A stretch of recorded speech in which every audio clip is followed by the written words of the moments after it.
Hello, and welcome back to the Writer Wizard podcast.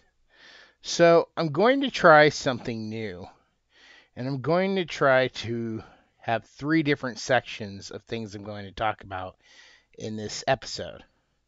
So, I hope you'll all enjoy, and let's get started. So, to start with, I want to start this off by saying there will be three different things I'm going to be looking at today. One is to all audiences that need to pay more attention to details in stories. And I'll dive in that in a minute. Then in part two, I'm going to talk about, is everything woke? There's been a lot of stuff going on, and I'm going to address it from my end, what my thoughts are. And finally, I'm going to talk to writers about book reviewers, and to book reviewers about writers. I'm going to make some suggestions. So let's dive into part one. So, I recently started playing a game called Sea of Thieves on the Xbox. And before I started playing, like right before I started playing, I looked up some videos and I was watching this intro and something got to me.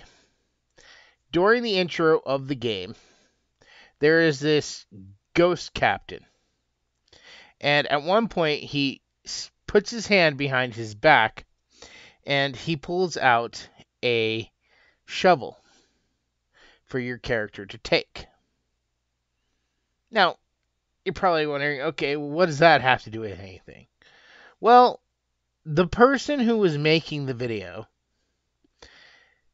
actually used the sentence, "How can a ghost hand you a shovel?" I nearly fell out of my seat because this is not the first time something like this has been brought up in a movie or a game that people have talked about. For example, in The Last Jedi and The Rise of Skywalker, how could Luke catch the lightsaber? How could Yoda call lightning down? They're ghosts. First off, we're never actually given limitations to what ghosts in that world can do. But if you want to go based on what we have here in our world, in this actual reality, there has been a slew of countless movies that have shown ghosts have the power to interact with reality, with our realm, with our world, from moving objects. Now, granted, it's a game, and he probably just conjured up a shovel and handed it to you, but, I mean, the basic point is that ghosts have always had, in stories, the ability to interact with the world of the living. In the movie Ghost, it took Patrick Swayze learning the ability. Although, to that, my biggest question has always been, if a ghost can pass through walls, take for instance, like I said, Patrick Swayze in the movie Ghost, he could pass through walls, no problem. He could walk through objects and people, no problem. But how was he walking on floors? In most ghost stories, how are the ghosts able to pass through walls, but they don't fall through the floors? I mean, I get it. I understand. It's a matter of you need to tell the story. You need to move on and just deal with it. But at the same time, ghosts have always had this ability to interact with the world of the living. To interact still with the physical realm. They just aren't normally seen doing so. Yet the two examples I gave are just two of the many times recently I've heard this, when it comes to ghost stories, how does the ghost do that? Because they're ghosts. They can do whatever we writers want them to do that is not normal. That is in the realm of ghost mythology. You know, this stuff comes from a long line of stories that have been told, and ghosts have always had certain kinds of different powers. Yet I find it funny how, like, recently, people seem to be forgetting basic things about basic mythological. I mean, I don't know if it's actually mythological. It'd be more, what would the best term for that be? Supernatural presence. I mean, I guess that would be the best there. So, and it's not just Ghost. There's other things. It's like, you know, there's a long line of history of other stories that touch base on things. And I've talked about, I mean, a lot of it can be applied to Disney Star Wars. But, I mean, if people just paid more attention or just knew basic facts about these things, we writers typically, we do not just create every single detail. Some of it comes from already established lore, already established stories that involve these very things. Alright, so with that off my chest, now let's move into part 2, the meat of this episode, the big block. So, is everything woke? The answer to that question is plainly simple. No. Not everything is woke. Of course not. There are people out there who are actually trying to make good stories. Do they have a female lead? Yes. But there's a very fine line right now. An incredibly fine line between not being woke and being woke. When you start talking about certain ideals and agendas, when you use certain words, you lean on the side of, oh, it's woke. The reason I'm bringing this up is because two of the channels I follow, and probably more, Cody Leach and Angry Joe, I have noticed several times Cody Leach has been on Twitter complaining that, everybody raids his comment section saying, oh, this was woke garbage, and he would defend it by saying not everything is woke. And just recently, Angry Joe reviewed the first episode of She-Hulk, and he made a video because everybody flooded his comment section telling him how he should have reviewed that show. And a lot of what he said in that video that he made after the fact defending his review, which he should not have had to do. I want to be very clear. I do not think it's right to go and flood somebody's comment section because they didn't review something the way you wanted them to. Like me and Cody Leach, I like the guy's style. I've been a big fan of his channel for a while, and yes, I'm talking about him in this video, but I have not always agreed with his ranking. Did not mean that I ran to his comment section or on it Twitter going, oh, you should have ranked it this way. He just recently put out a tweet, like I think it was last week, where he, I guess, was talking to somebody. I mean, it sounded like it was right in the middle of a conversation, but he told somebody that Tony Stark would be crushed by Magneto. And I was thinking about that, and I was thinking, yeah, I don't think so. Not if Tony knew Magneto's powers, and it depends on if his iron suit, well, I mean, it's not really iron. I'm sure it's some kind of metal, but not every metal is magnetic. Or he would have, I mean, Iron Man is basically the Marvel version of Batman. Whereas Batman has tons of gadgets for every situation, Iron Man has a suit for every situation. They're both millionaires, billionaires probably. So Iron Man would not go into a battle with Magneto, but that's off topic.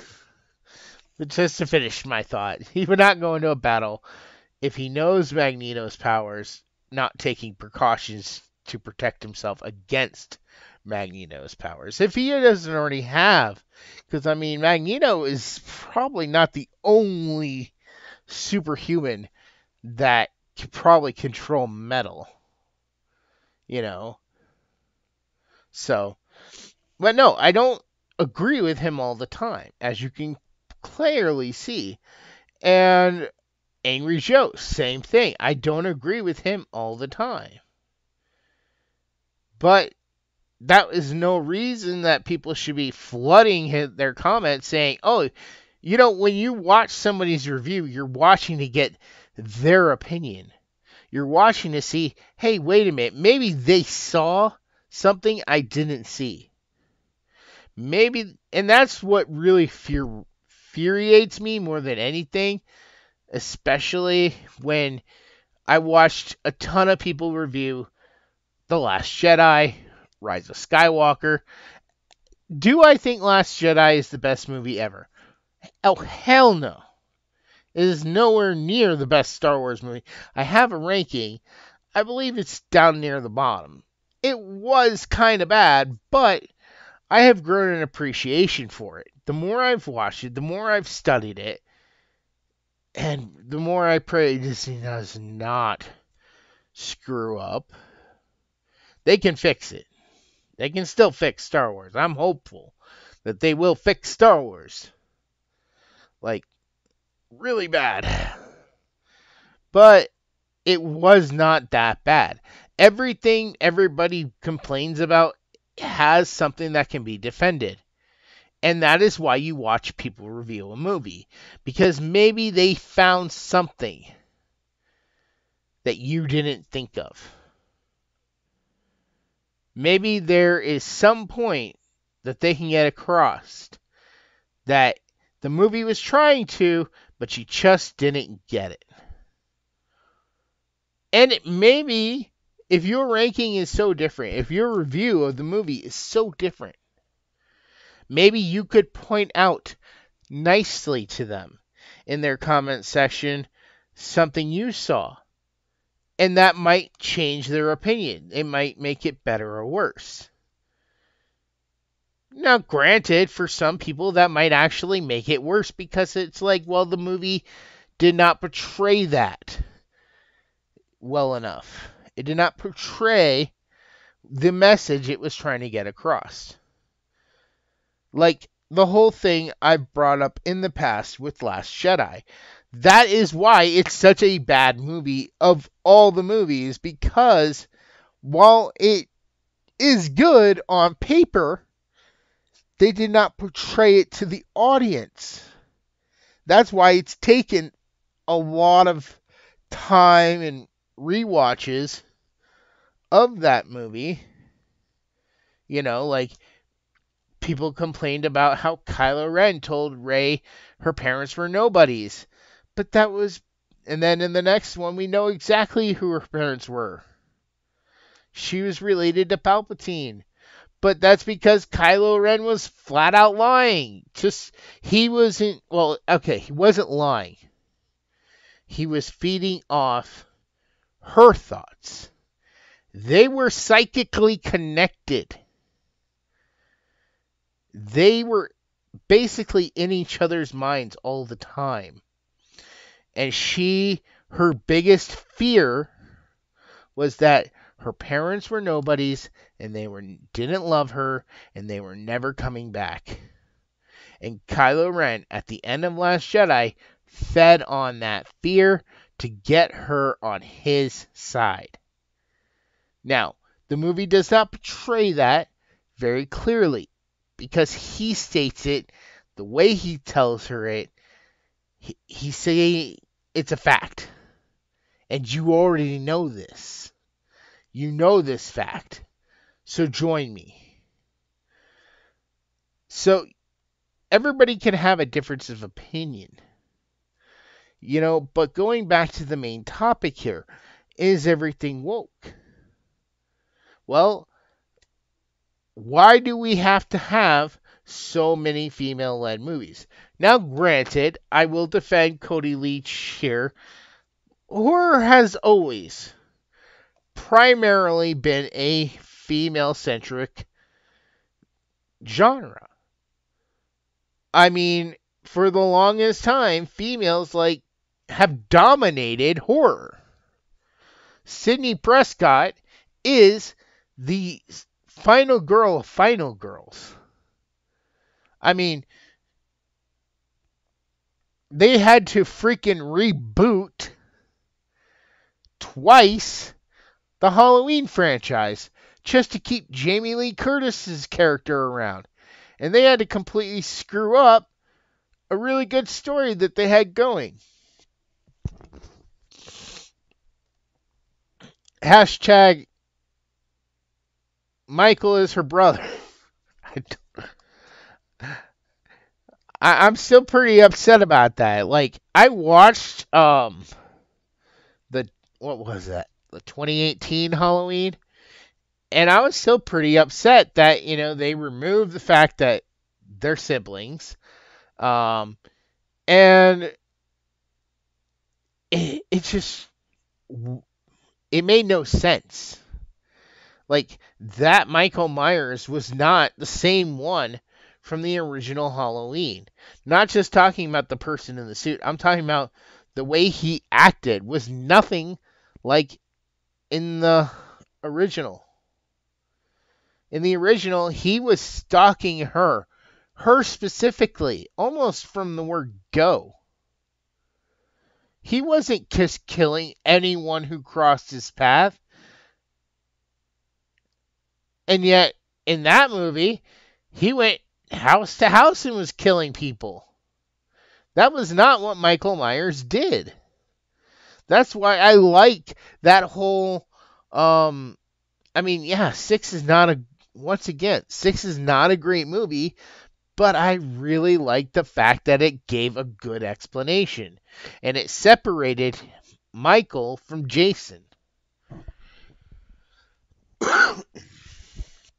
It made him somewhat different of a character. But horror has always been female-led. So horror gets a pass in that.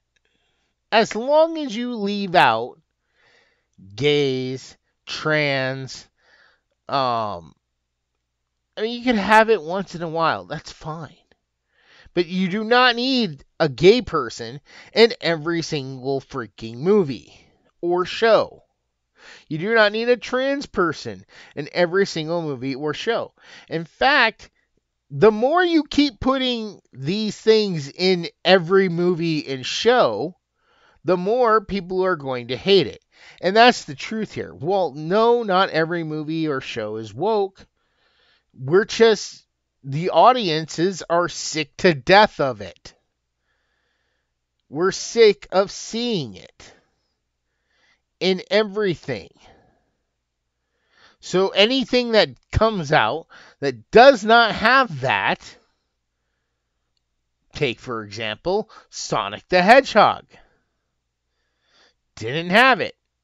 You know what? Did great at the box office.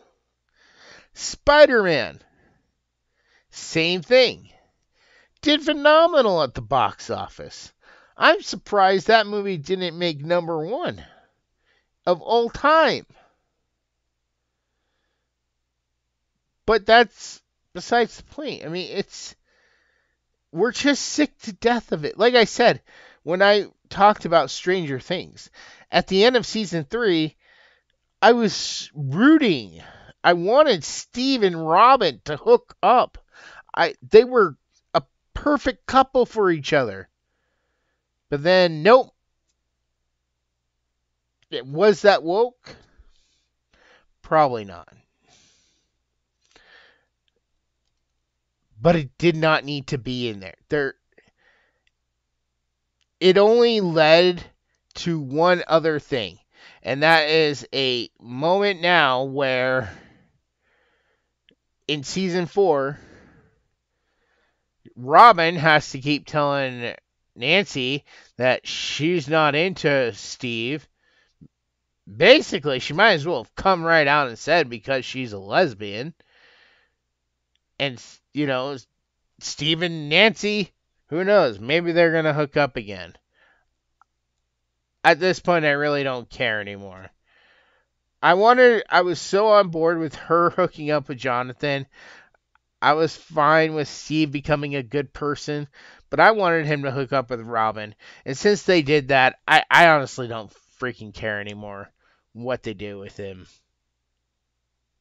I mean, I really don't. Does that make it woke? Not exactly. But you know what? It's happening at a time when this stuff is at its highest peak. It's at its highest point, and people are sick of it.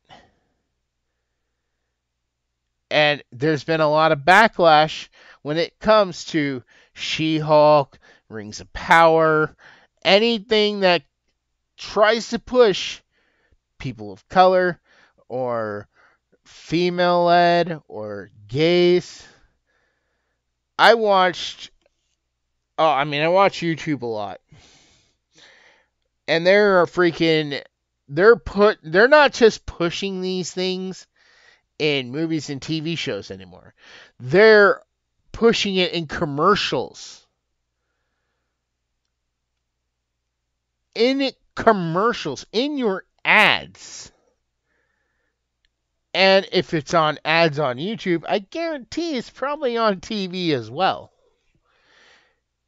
So we don't get a break from this woke culture at all. Does that make it woke? No.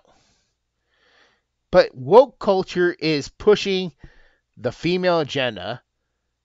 I say female because you can't say woman because, as Matt Walsh would say, what is a woman? It's a feeling, according to the left. So, you're getting it in movies, you're getting it in TV shows, you're getting it in your ads. Are they trying to get people to stop watching entertainment completely? I mean, that would run them all out of business. I won't let my daughter watch Disney movies that are made because she doesn't need to be exposed to anything like that. I find it appalling. I don't go to church. In fact, I get asked quite often if I even believe in God, which, I do, but that's besides the point.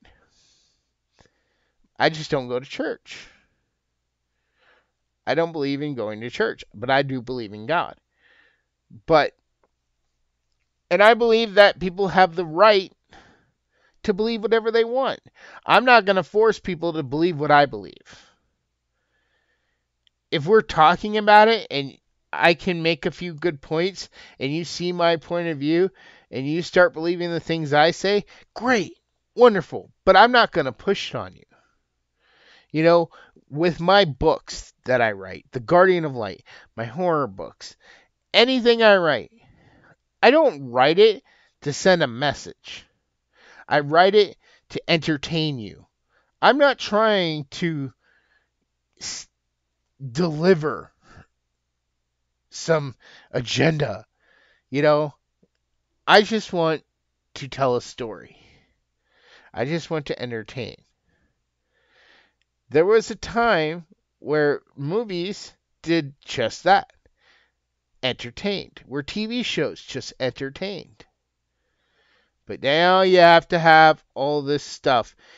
And what makes things woke is a certain checklist. I mean, it's not an actual official checklist anywhere, but you could basically listen to, some people online who talk about this stuff more than I do, and you could get the idea of the checklist I'm talking about. Certain words, certain ideas.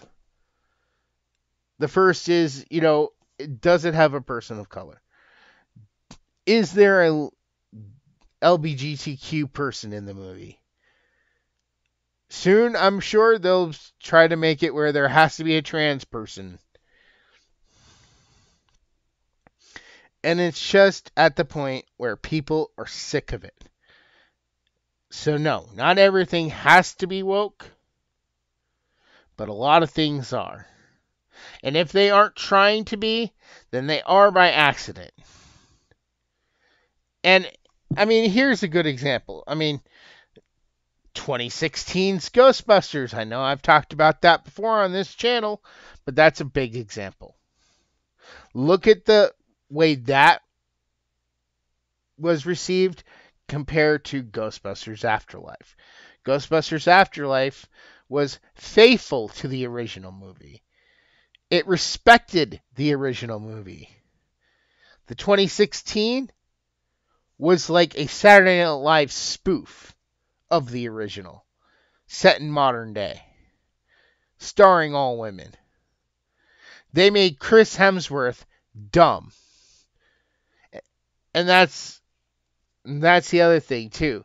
A lot of these people, they punch down. I'll probably talk about that in another episode, though. But you got people out there like Matt Walsh who did a great documentary, and women were mad at him in that because he's on your side. Women of the world, real women. If you believe in women's rights, guess what? Matt Walsh, he's on your side. He's helping to defend your position. And they're getting mad at him. It's not men who are trying to take away anything from women. It's the, people who want to turn into women that are trying to take away from it. A lot of that reminds me, this whole trans thing, actually. I'll just say this. The whole trans thing. It really reminds me of this cartoon I saw as a kid. I'm sure you can find it on YouTube. I mean, I found it on YouTube before, and I showed people, and I'm like, if you watch this, it's very reminiscent to what the trans community is trying to push here. And the cartoon is Dr. Seuss on the Loose, the Starbelly Sneetches, in which there's two groups. One's not happy because they're getting picked on by the ones with the stars. And then they go into this machine and they get stars. So now they all have stars. Well, the ones with original stars, they're like, well, we can't be like them. So now we got to go be different. So they go into another machine and get theirs removed. Until everybody keeps paying money and going through all the machines, and then it's just a big mess. Go watch it. I'm sure, like I said, it's on YouTube or it's somewhere out there. But that's what this whole trans thing reminds me of. And it's caused so many problems.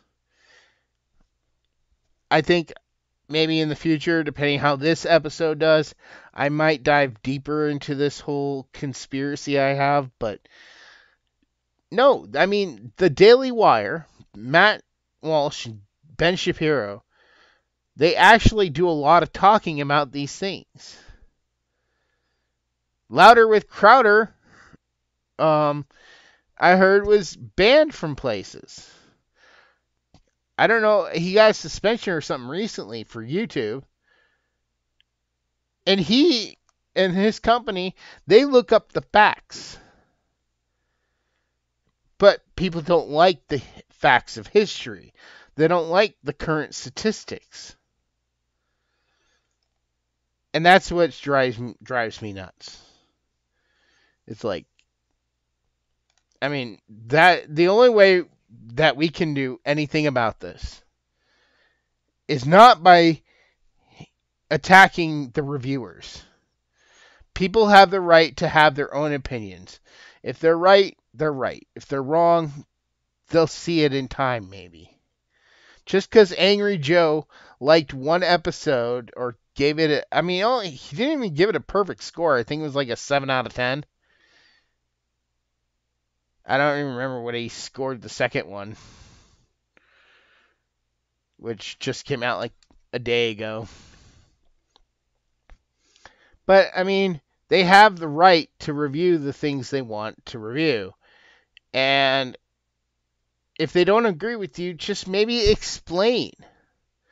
Just say, hey, like with the She-Hulk thing, I get it. I know why people were so against it. Because she goes and she starts talking about why she's able to do something better than the Hulk, better than Bruce. First off, I hate this whole smart Hulk thing. It's just not funny. It's not. I mean, I was over it back during Endgame. I want to see the Hulk be the Hulk. But now he's always Banner Hulk. And I hate that. But that's my personal opinion. You might love it. But she's talking about why she's so much better. And the first thing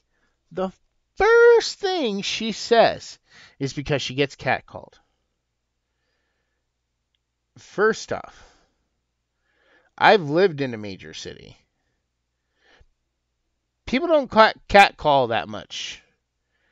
Now, in the actual show, or was it the trail? I don't remember. I saw a clip, and she says the thing about catcall, and then they cut to a scene where you actually see these three guys, acting like idiots.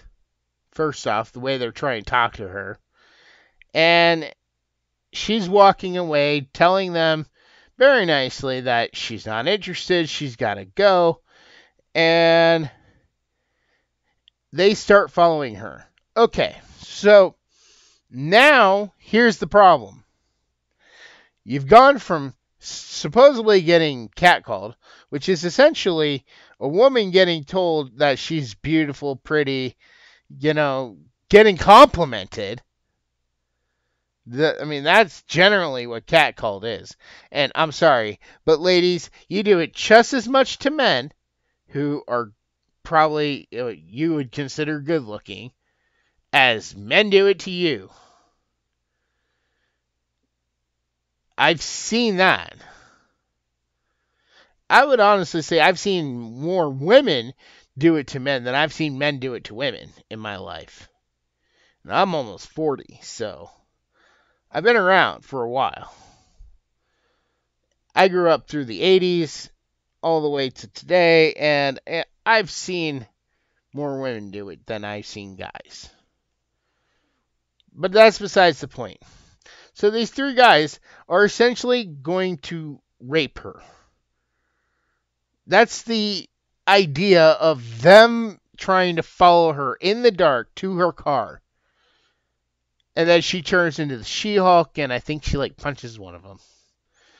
Or scares them off. First off,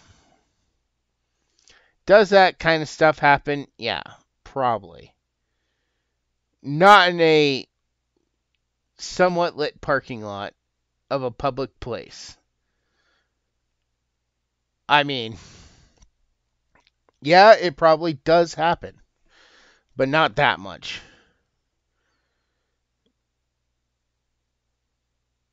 That's all I have to really say on that. I mean, I'm not denying that stuff like that doesn't happen. I'm just saying it doesn't happen that often, where it's going to happen to you every single day of your life. And as far as everything else, there's a little tip that maybe they should try. If you want to push these agendas, fine. Do something called subtlety. The 90s was actually very good at subtlety. I've gone back recently and I've been watching things that I used to watch when I was younger, TV shows and whatnot. And I swear, I've seen a lot. I actually look at this stuff, I go, I don't remember this being so woke. Because it wasn't focused. Every second of that movie or show wasn't focused on the agenda. It wasn't in every commercial. It wasn't in every single episode. Yeah, you might have had one episode about a gay character, but that was it. Honestly, the LGBTQ community should be angry that this is being pushed because this hurts them more than ever. I've actually told this, and the people I've talked to who I do have friends, well, acquaintances. I don't have a lot of friends that I hang out with. I'm too busy being a single parent to actually go out and do anything. But people I have talked to who are gay said yes, they think these people online are crazy and they're doing more damage than they realize. Because people are every day they're starting to hate all these things more and more. I hear about this out in the world, not online. In the real world, I hear people say we need to get rid of them all. People like me have said, ship them off to an island. If they're so convinced they can have a great community or a great life, let them live on an island and prove it. So they're hurting themselves by pushing this down our throats. And that's what it comes down to. It comes down to we're just sick of hearing it. We're just sick of seeing it. We're just sick of it being in every single thing. And people are striking back by refusing to watch, review bombing. Yes, I'm sure there are people out there that do review bomb. That don't even watch it. I mean, like, I've formulated an opinion on She-Hulk, and I may never watch it. First off, because a lot of the Marvel TV shows don't even matter to the canon anyway. Like, everything that came out for Agents of S.H.I.E.L.D. doesn't matter to the MCU. Even though it kind of says that Coulson's still alive. I mean, what was it? Agent 47 was supposed to be, I think, another one that isn't part of the MCU. But it had Peggy Carter from the same actress who played her in the movies. So I don't know. But WandaVision is. And What If kinda was, but not really. So no, I don't know. I really don't care. And maybe by chance, if I'm really bored and I'm out of things to watch and I have the opportunity to watch it, maybe I'll check it out. You know, we're just so sick of seeing it, though. And no, not every movie is that way. There was, Matt Walsh. I was watching one of his episodes, and he was talking about the Batgirl movie that got canceled, and he made a point to say, well, that's what we need, another superhero female that's ripping off a man. Okay, first off, I disagree with him there because of the fact Batgirl was already an established character from back in the 70s. Or even earlier than that, maybe. Back with the Adam West TV show, there was a Batgirl. Batgirl has always been a part of it. Did I ever talk about Killing Joke on this channel? I think I did. But I might redo it again. But I have a whole thing about the Killing Joke that I, am really upset with people and how they perceive the whole Batgirl character. She's always been a part of the canon. She's always been Barbara Gordon. Except in Batman and Robin when she was Alfred's niece, Barbara whatever. But other than that, she's always been Barbara Gordon, and she's always been Batgirl. Now, where the hell Batwoman came from, I don't know.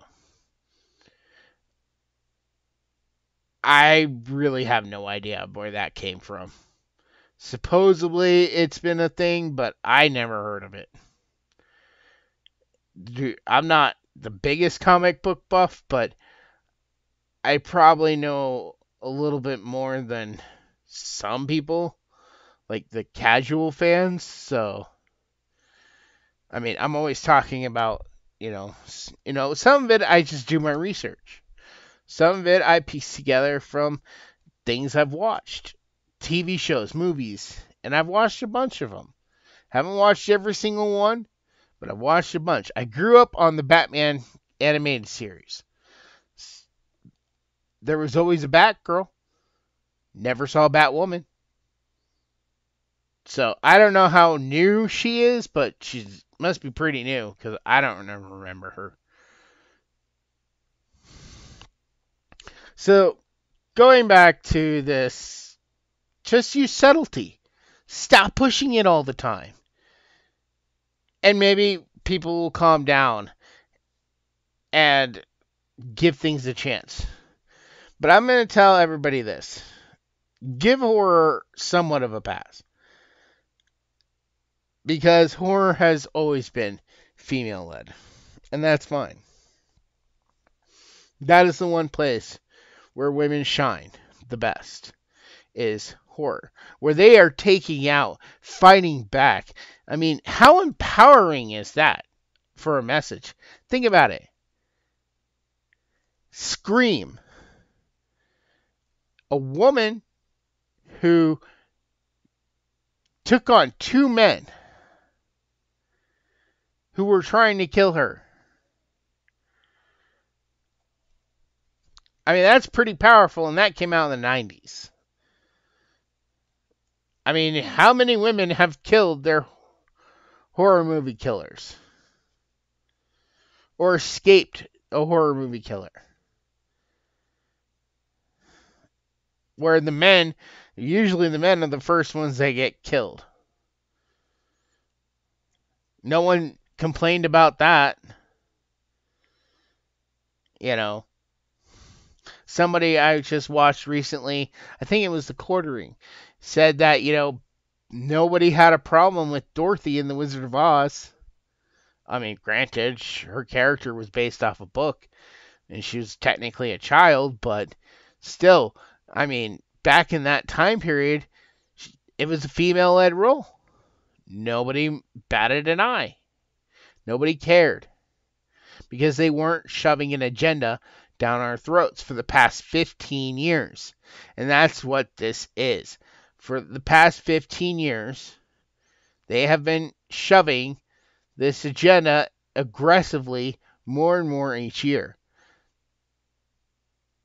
To the point where this is leaked out into the real world, and become major issues.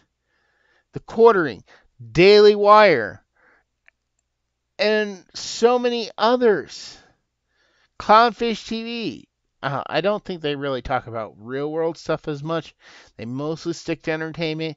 But a lot of them, they all talk about, more and more shootings, more and more kids being chopped up and turned into opposite sexes. This whole thing has gotten way out of hand. So how do we fight back? Because the government ain't helping us. So we have to fight back the best way we can. And the biggest contributor to this is Hollywood. So people are, yes, review bombing things, not giving things a chance just because it comes off looking a little bit woke. Oh, you got a female lead? Oh, you must be woke. So screw that. Oh, you got a gay person? Screw that. Because people are fighting back.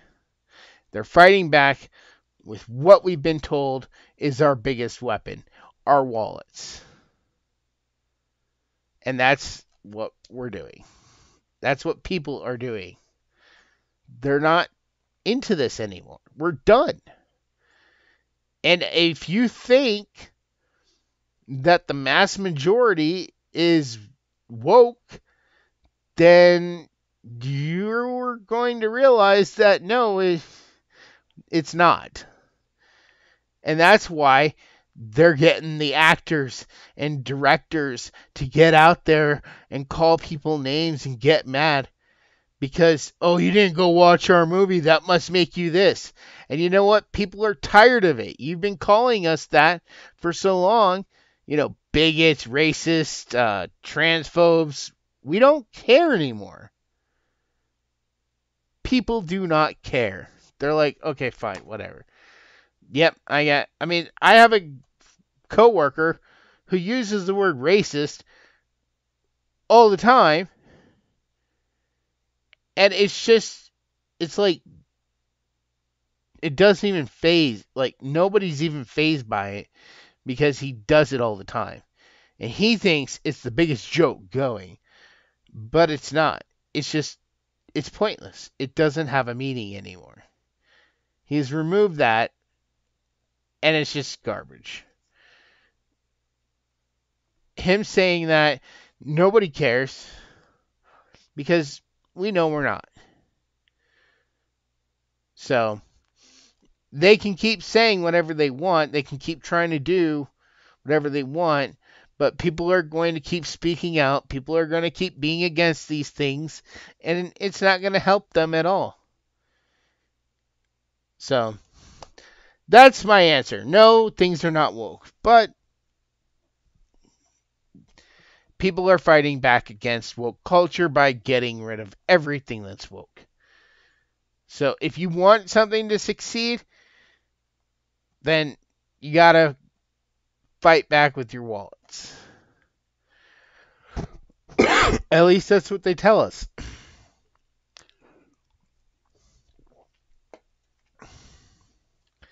And there's no reason to review bomb reviewers who are reviewing these works. Because maybe they didn't see it that way. Maybe they aren't exposed to the same level of woke culture that you've been exposed to. Maybe in time they will change their mind.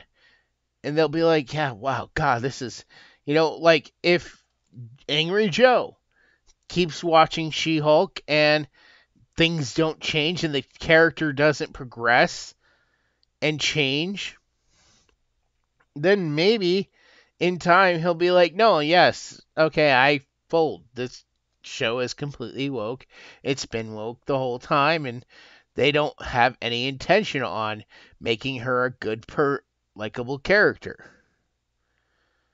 But that's his choice to make. He's watching the movie, or the show, and taking from it what he will. You can watch the show, take from it what you will. And maybe you can, like I said before, point out something in his comment section that says, hey, look, this is maybe something that you could address in your next episode. Or, hey, did you not notice this? Just thought I'd let you know. You know, some of these people are so busy, they don't have time to watch I mean, Cody Leach, for example. I know I keep bringing up Angry Joe and Cody Leach, but they're like the two biggest people I know on YouTube that they don't pay attention. Or I shouldn't say pay attention. In Cody Leach's case, he reviews horror movies, so horror has always been, like I said, female-led. It's nothing new to a horror fan. I mean, if it's not a female, it's a child.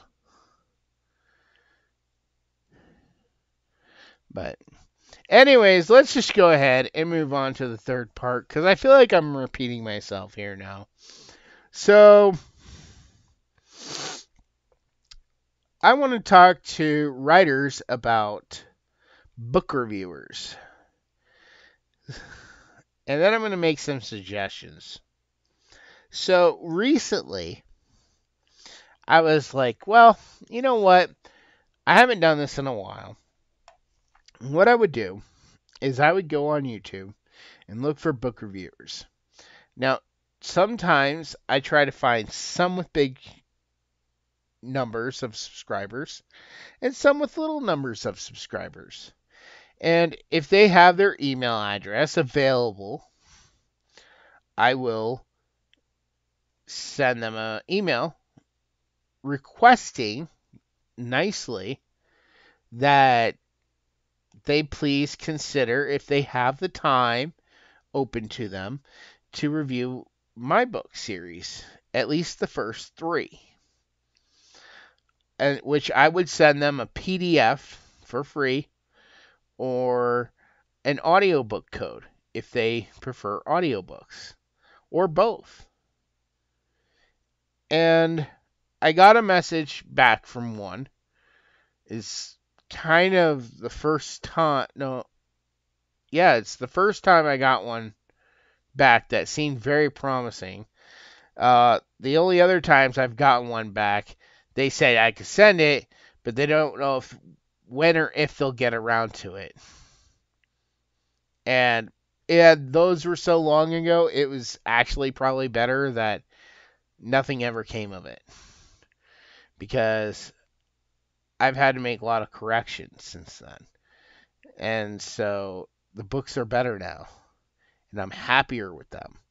But anyways, so this one lady who's only got like 56 subscribers sends me an email saying, yes, she would review my book.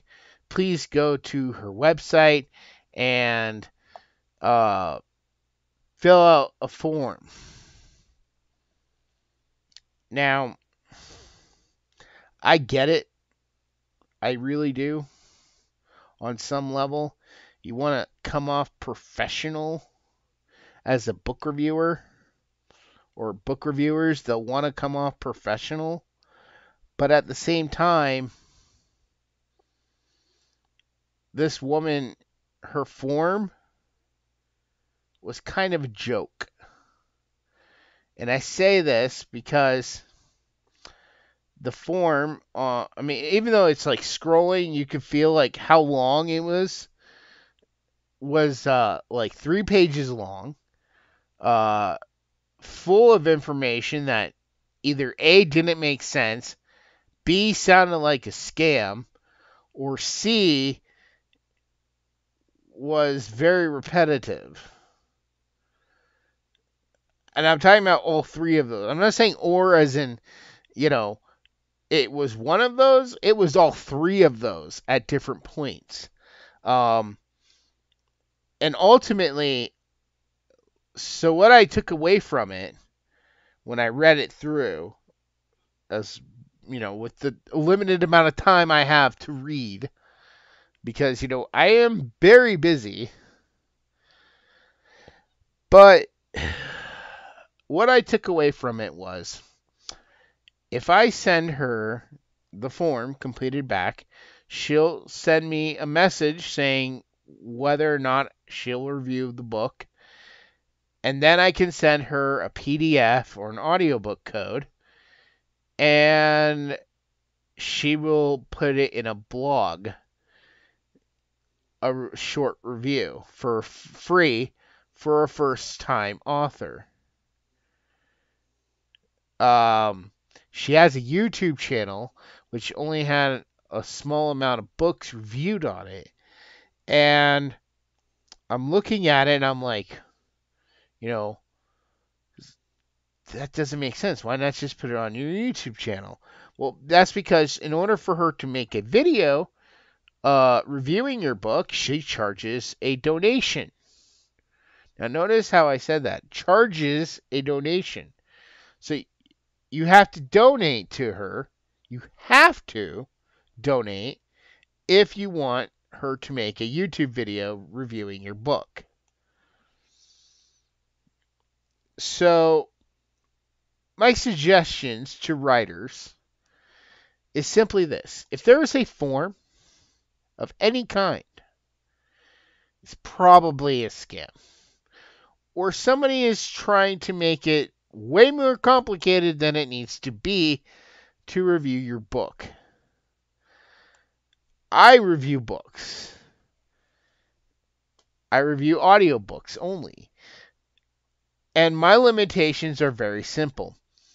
If I cannot download it on Audible, or I think the other one's called Author's Link, if you cannot provide me with a code to one of those where I could download and listen to it on the go, because that's when I'm going to be listening to the audiobooks I review, is while I'm working by driving my car around town delivering pizzas for my main job that pays my bills right now. Once I have a means to have more time to myself where I can sit down, maybe I will sit down and listen for an hour each day or 2 hours each day. But right now, I'm doing my audiobook reviews on the go as I drive. So,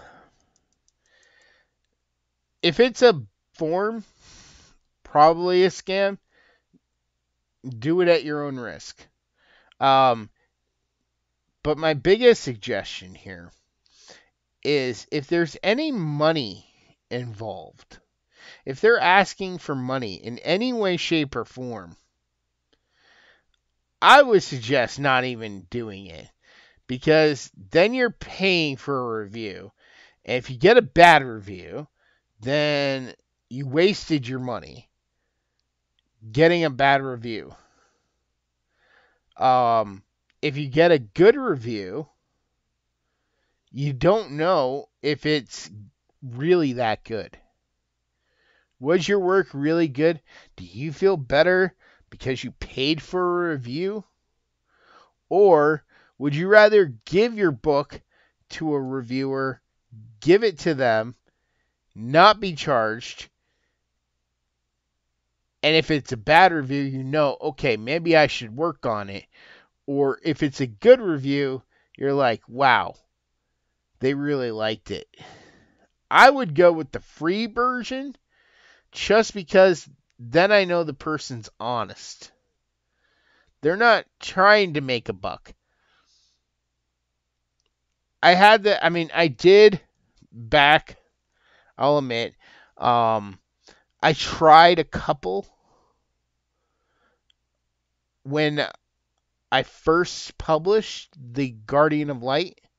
I was trying out Fiverr, and I thought, you know what? It's already been out for 6 months. Let me try a couple of these Fiverr, book reviewers. And after like the third one, I was just like, okay, I'm not doing this anymore. First off, even if they give me a good review, how do I know they're being honest? They're just making a buck off me. I mean, it's not a buck. It was like $5, $10, and a $15 one, I think. I did one of each, and I didn't see a single increase in sales. So, I mean, it wasn't even like it. I mean, they sent me the information, like, they showed me, oh, hey, here's your blog of what we thought of your book. And yeah, I mean, it did sound like they did read it, but it was glowing review. And it's just like, but I don't know how honestly they really liked it because I paid them. So, is it really that honest? And I mean, that honestly should go without saying. Also, writers, I'm just going to say this, I haven't personally yet had this problem. But if you want somebody to review your book, you're going to have to give them something for free. Meaning they need a copy of your work to review. And that is how you should pay them.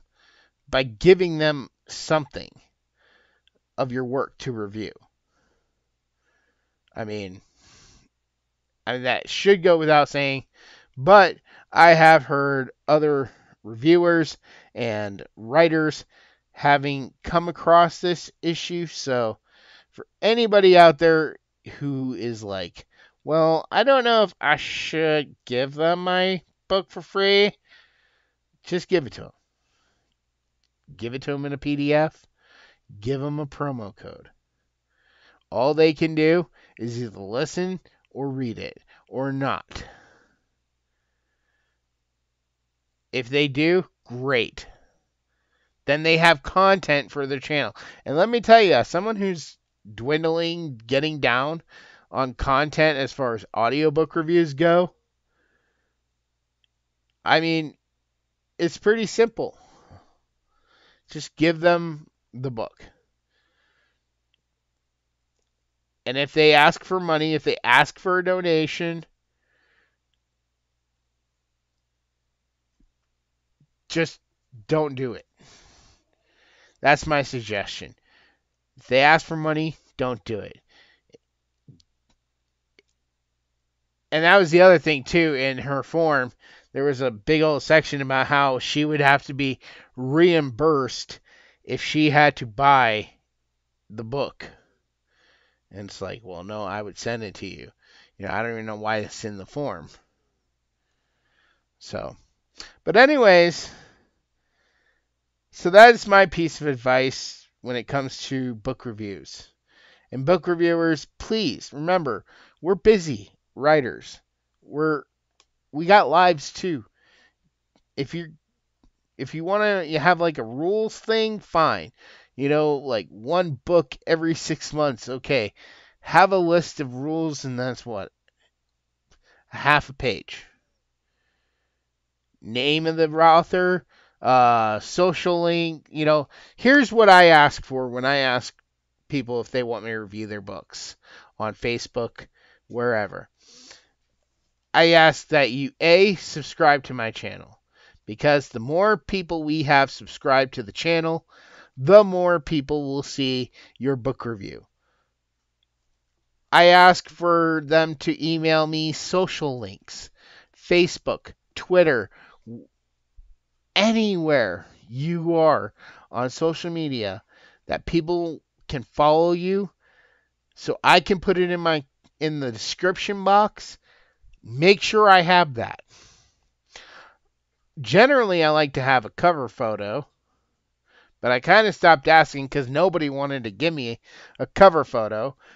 I want to show you off. If I'm going to review your book, I want to show off the writer who wrote this book. And finally, I ask for some audiobook code so I can get the book and listen to it. And that's all I ask for. It's not complicated. I'm not asking for money. I'm not asking for a donation. I'm not telling you reimburse me if I have to pay for it. If you really want me to review your work, get me an audiobook copy somehow that I can listen to. I had one guy who emailed me the MP3s. It took a little bit longer to get his audiobook review done because I had to put it on an iPod. Well, first I had to put it on my other computer, then I had to put it on my iTunes, then on my iPod, and then I had to listen to each file separately, and it was a little bit annoying, but I got through it. So it can be done. You can find a way to do it, and that's my suggestion to both sides. Reviewers, make things simpler on the writers because we're busy people. We're writing books for you to review.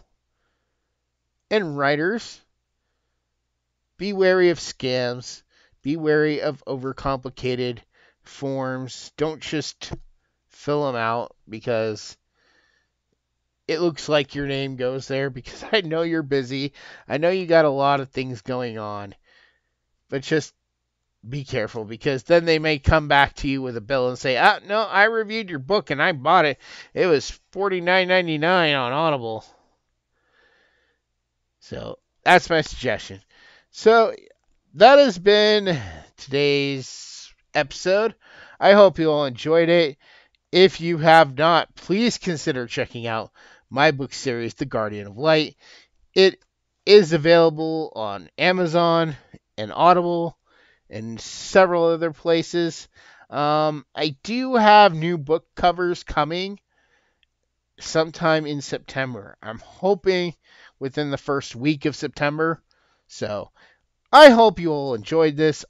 It's been a lot of fun doing this way. I'm going to try to think of 3 topics and try to do this like maybe once a month at first or every other week, just depending on what 3 topics I can come up with. So that's been today's. So I hope you all enjoyed it, and I will talk to you all next time. Bye.